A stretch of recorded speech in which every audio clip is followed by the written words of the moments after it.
জয় মা কালী। সকলকে নমস্কার। আজকে আমি আপনাদের সাথে ধনু রাশি বা লগ্নের জাতক জাতিকাদের মে মাসে আসা কিছু অপ্রত্যাশিত সাফল্যের কথা কিন্তু বলবো, যে এই সাফল্য কিন্তু লক্ষ্য করা যাচ্ছে ধনু রাশি বা লগ্নের জাতক জাতিকাদের জীবনে আসবে মে মাসের 17 তারিখের পর থেকে। কি কি সেই সাফল্য? এছাড়াও এই মে মাসে অবশ্যই কিন্তু দু একটি বিষয়ে আমি বলবো যে অবশ্যই সতর্ক থাকতে হবে ধনু রাশি বা লগ্নের জাতক জাতিকাদের, বিশেষ করে এই 17 তারিখের পর থেকে। কারণ এই সময়টা কিন্তু খুবই গুরুত্বপূর্ণ একটা সময় হতে চলেছে ধনু রাশি বা লগ্নের জাতক জাতিকাদের জন্য। এই মে মাস ধনু রাশির জন্য কিন্তু একটা স্মরণীয় মাস হতে চলেছে 2025 সালে। তাই জন্য অবশ্যই কিন্তু দু একটি বিষয়ে সতর্ক থাকতে হবে ধনুরাশি বা লগ্নের জাতক জাতিকাদের। কি কি সেই ব্যাপার সেটাও কিন্তু বলবো। এছাড়াও কিন্তু এই ভিডিওর মাধ্যমে আমি ধনুরাশি বা লগ্নের জাতক জাতিকাদের উদ্দেশ্যে কিছু প্রতিকার বা টোটকা বলে দেব। যেই প্রতিকার বা টোটকাগুলো যদি তারা মানেন, তাদের জীবন থেকে বহু নেগেটিভিটি কিন্তু কেটে যাবে এবং জীবনে সাফল্যের মুখ তারা দ্রুত লক্ষ্য করতে পারবেন এবং তাদের কাছে কিন্তু এই 2025 সালটা স্মরণীয় হয়ে থাকবে।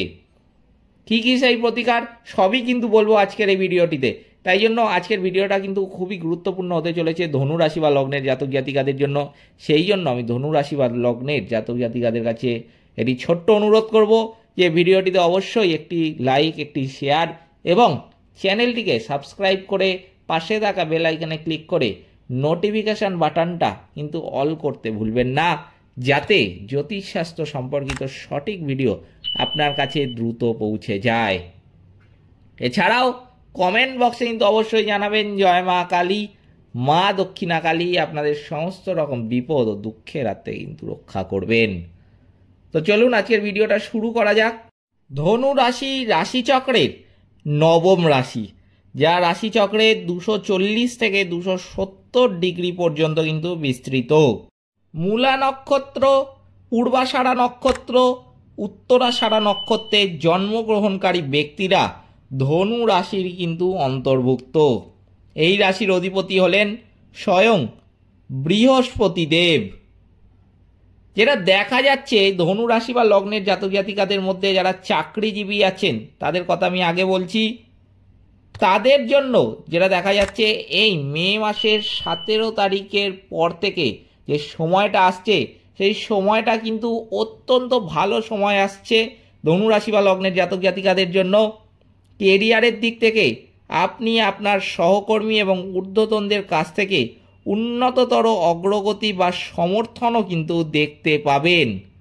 আপনার কাজের চাপ এই সময় কিন্তু কম থাকবে এবং ভালো সমর্থন কিন্তু পাবেন।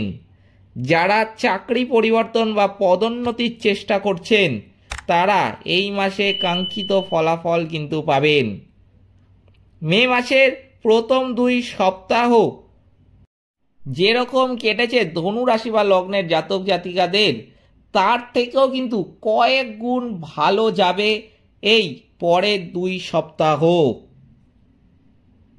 এই মাস জুড়ে শুক্রের গোচর চতুর্থভাবে এবং মঙ্গলের গোচর অষ্টমভাবে থাকার কারণে কখনো কখনো কাজের মাঝে বিরতি নেওয়ার কিন্তু একটা ইচ্ছা জাগতে পারে এবং হাতে নেওয়া কাজে বাধার কারণে সেই কাজের প্রতি আগ্রহ কিন্তু কমে যেতে পারে। আর্থিকভাবেও কিন্তু এই মাস ধনু রাশি বা লগ্নের জাতক জাতিকাদের জন্য অত্যন্ত গুরুত্বপূর্ণ একটা মাস হতে চলেছে। এই মাসে কিন্তু ভালো আয় হবে, বিশেষ করে মে মাসের 20 তারিখের পর থেকে কিন্তু আর্থিক অবস্থা অত্যন্ত ভালো যাবে, যা কিন্তু 2025 সালে স্মরণীয় হয়ে থাকবে ধনু রাশি বা লগ্নের জাতক জাতিকাদের। এই সময় কিন্তু ধনু রাশি বা লগ্নের জাতক জাতিকাদের ভালো আয় হবে এবং প্রতিটি কাজে সাফল্য আসবে। যারা ঋণ বা আর্থিক সাহায্যের জন্য আবেদন করেছিলেন তারা এই মাসেই কিন্তু তা পেয়ে যাবেন। আপনি এই মাসে বাড়ি বা গাড়িও কিন্তু কিনতে পারেন। মে মাসের দ্বিতীয়ার্ধে গাড়ি মেরামত বা বাড়ির মেরামত সংক্রান্ত বিষয় কিছু অর্থ কিন্তু ব্যয় হবে, কিন্তু সেটাও কিন্তু খুব সামান্য পরিমাণে, এবং বিলাসবহুল গৃহস্থালির জিনিসপত্র কেনার জন্য এই মাসে সামান্য পরিমাণ অর্থ ব্যয়ের কিন্তু একটা সম্ভাবনা লক্ষ্য করা যাচ্ছে। এরপর আপনাদের জানিয়ে রাখি যে এই মাস, বিশেষ করে মে মাসের 17 তারিখের পর থেকে স্বাস্থ্যগত দিক যেটা আছে, সেই স্বাস্থ্যগত দিক থেকেও কিন্তু অত্যন্ত ভালো যেতে চলেছে। কোনো বড় স্বাস্থ্য সমস্যার ইঙ্গিত কিন্তু নেই এই সময়ে। এই সময় আপনি ছোটোখাটো স্বাস্থ্য সমস্যায় কিন্তু ভুগতে পারেন, সেটাও কিন্তু আপনার নিজের গাফিলতির জন্য। ঠান্ডা লাগা, জ্বর, সর্দি কাশি ইত্যাদি রোগ কিন্তু এই সময় আসতে দেখা যাবে, সেটাও কিন্তু আসবে আপনার নিজের গাফিলতির জন্য। প্রত্যেক ধনুরাশি বা লগ্নের জাতক জাতিকাদের কিন্তু এই সময় যে এই রোগ আসতে দেখা যাবে তা কিন্তু আমি একদমই বলছি না। এই সময় তাদের কিন্তু এই রোগ আসতে দেখা যাবে যারা গাফিলতি করছেন, নিজের স্বাস্থ্যের খেয়াল রাখছেন না। ঠান্ডা গরমের মধ্যে বাইরে যাচ্ছেন, দুম করে রোদ থেকে এসে এসি চালিয়ে দিলেন, আপনারা ঠান্ডা জল খেয়ে নিচ্ছেন, ঠান্ডা পানীয় কিছু খেয়ে নিচ্ছেন, আইসক্রিম খেয়ে নিচ্ছেন। কোনোভাবে নিজের স্বাস্থ্যের যদি গাফিলতি করেন বা স্বাস্থ্যের যদি খেয়াল না রাখেন এই সময়, তাহলে কিন্তু এই সমস্ত স্বাস্থ্য সমস্যা আপনাদের আসতে দেখা যাবে। তাই জন্য নিজের স্বাস্থ্য সুস্থ রাখার সম্পূর্ণ হার রয়েছে কিন্তু আপনার নিজের হাতে। আপনি চাইলে সেটাকে খারাপও করতে পারেন, আপনি চাইলে কিন্তু ভালো রাখতে পারেন। যদি ভালো রাখতে চান, আমি কিন্তু বলবো আগের থেকে যতটা পারবেন সতর্ক থাকবেন এই বিষয়ে। যদি আপনি সতর্ক থাকেন, আপনার ভালো হওয়ার থেকে কেউ আটকাতে কিন্তু পারবে না। তাই জন্য কিন্তু বলবো অবশ্যই যতটা পারবেন সতর্ক থাকবেন। পারিবারিক দিক থেকেও কিন্তু আপনার ভালো সময় যাবে মে মাসের 17 তারিখের পর থেকে। আপনার পিতা মাতার স্বাস্থ্য ভালো থাকবে এবং তারা স্বাস্থ্য সমস্যা থেকে মুক্তি পাবেন। আপনি আপনার সন্তান এবং পরিবারের সদস্যদের সাথে বেশি সময় কিন্তু এই সময় কাটাবেন। আপনার জীবনসঙ্গী নতুন চাকরি বা পদোন্নতিও কিন্তু এই সময় পেতে পারেন। এরপর ধনু রাশি বা লগ্নের জাতক জাতিকাদের মধ্যে যারা ব্যবসায়ী আছেন তাদের জন্য আমি কিন্তু বলবো যে এই 2025 সালের মে মাসের 17 তারিখের পর কিন্তু একটা স্মরণীয় সময় হতে চলেছে ধনু রাশি বা লগ্নের জাতক জাতিকাদের জন্য। এই সময় তাদের ব্যবসায় কিন্তু অত্যন্ত বৃদ্ধি দেখতে পাওয়া যাবে। ব্যবসা প্রসারিত করার বা নতুন চুক্তিতে স্বাক্ষর করার জন্য এটা কিন্তু খুব একটা ভালো সময় নয়, বিশেষ করে মে মাসের 20 তারিখ থেকে মে মাসের 25 তারিখ পর্যন্ত সময়টা। তাই জন্য যতটা পারবেন এই সময় কিন্তু এই বিষয়ে সতর্ক থাকবেন। অন্তত কোনো নতুন চুক্তি বা অংশীদারিত্বে স্বাক্ষর করার জন্য এই সময়টুকু অপেক্ষা করাই ভালো।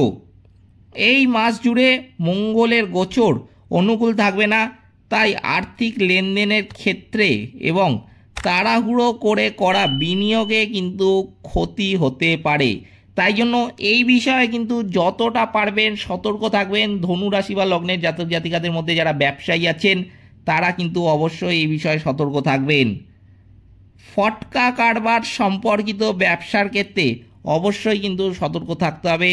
বিশেষ করে মে মাসের 20 তারিখ থেকে মে মাসের 25 তারিখ পর্যন্ত সময়টা কিন্তু অবশ্যই এই ফাটকা কারবার যারা করেন, যে সমস্ত ধনুরাশি বা লগ্নের জাতক জাতিকারা, তারা কিন্তু অবশ্যই যতটা পারবেন এই বিষয়ে সতর্ক থাকবেন।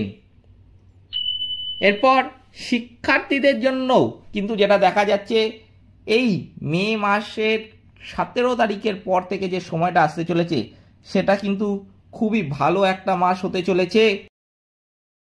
শিক্ষার্থীরা তাদের পরীক্ষায় এবং প্রতিটি কাজে কিন্তু সাফল্য অর্জন করবে। তারা তাদের পিতামাতা এবং শিক্ষকদের কাছ থেকেও কিন্তু ভালো সমর্থন পাবেন।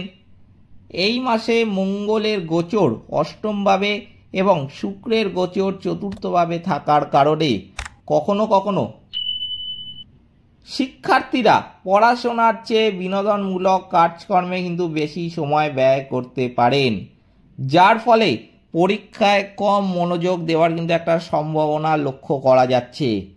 অতএব পড়াশোনার উপর কিন্তু এই সময় যতটা পারবেন মনোযোগ দেবেন, তাহলে কিন্তু আপনি নিজের উন্নতি সাধন করতে পারবেন। তো চলুন এবার জেনে নেওয়া যাক যে কি কি প্রতিকার মানতে হবে ধনু রাশি বা লগ্নের জাতক জাতিকাদের। অবশ্যই কিন্তু আমি যেটা বলবো যে পেশাগত বাধা সৃষ্টি হলে বা পারিবারিক জীবনে অস্থিরতা দেখা দিলে অবশ্যই কিন্তু রাহু স্তোত্র পাঠ করতে হবে বা রাহুর মন্ত্র জপ করতে হবে। পাশাপাশি মা দুর্গার পূজা করা বা দুর্গা স্তোত্র পাঠ করলে রাহুর সমস্ত অশুভ প্রভাব কিন্তু কমে যাবে এবং মানসিক শান্তিও কিন্তু ফিরে আসবে ধনু রাশি বা লগ্নের জাতক জাতিকাদের জীবনে। পারিবারিক জীবনে যদি কিছু বাধা আসে, অবশ্যই সেটা যদি খুব ছোটোখাটো হয়, আমি কিন্তু বলবো শনিবার শনি স্তোত্র পাঠ করা প্রতি শনিবার করবেন যতটা পারবেন। অবশ্যই কিন্তু মানার চেষ্টা করবেন, তাহলে কিন্তু ভালো ফল পাবেন। প্রতি শনিবার শনি স্তোত্র পাঠ করা অথবা শনি মন্ত্র জপ করা কিন্তু উচিত।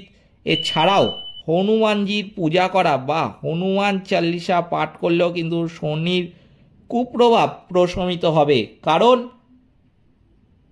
শনিদেব কিন্তু এক সময় হনুমানজিকে বলেছিলেন যে হনুমানজির ভক্তদের কিন্তু কখনো শনি প্রভাব পড়বে না বা শনির কোনো ক্ষয়ক্ষতি বা শনির যে কুনজর সেটা কিন্তু কখনোই হনুমানজির কোনো ভক্তের উপর পড়বে না। তাই জন্য হনুমানজির পূজা করা বা হনুমান চল্লিশা পাঠ করলেও কিন্তু শনির কুপ্রভাব প্রশমিত হবে। এইগুলো কিন্তু অবশ্যই মানতে হবে। যতটা মানতে পারবেন ততই কিন্তু আপনি ভালো ফল পাবেন এবং দ্রুত ফল পাবেন। এই ছিল আজকের ভিডিওটিতে অবশ্যই একটি লাইক, একটি শেয়ার এবং আমার চ্যানেলটিকে সাবস্ক্রাইব করে পাশে থাকা বেল আইকনে ক্লিক করে নোটিফিকেশান বাটনটা কিন্তু অল করতে ভুলবেন না, যাতে জ্যোতিষশাস্ত্র সম্পর্কিত সঠিক ভিডিও আপনার কাছে দ্রুত পৌঁছে যায়। এছাড়াও কমেন্ট বক্সে কিন্তু অবশ্যই জানাবেন জয় মা কালী, মা দক্ষিণা কালী আপনাদের সমস্ত রকম বিপদ ও দুঃখের হাত থেকে কিন্তু রক্ষা করবেন। সকলে ভালো থাকবেন, সুস্থ থাকবেন। নমস্কার।